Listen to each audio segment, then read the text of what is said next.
Друзья, добрый день! Сегодня у нас полезная рубрика. Меня зовут Марина Данилова. Я хочу вам рассказать, как подготовиться к строительству дома. Для начала нужно заказать градостроительный план на земельный участок. Заходите в госуслуги, пишите в поисковике «Градостроительный план земельного участка», вносите длинный кадастровый номер участка и заполняете небольшую анкету. Вам будет оказана услуга за 14 рабочих дней по регламенту. Далее, когда вам пришел на почту или в госуслуги градостроительный план, открывайте третью страницу.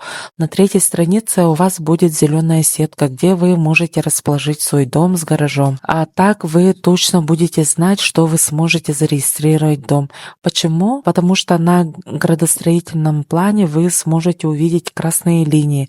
Красные линии от расширения дороги, от газоохранной зоны, от электроохранной зоны, водоохранной зоны, и разрешенное пятно застройки, возможно, может быть меньше, чем ваш существующий участок. Поэтому, не выходя из дома, вы можете заказать градостроительный план на участок. Напишите в комментариях градостроительный план, мы отправим вам пошаговую инструкцию, как его оформить и подготовиться к строительству дома мечты.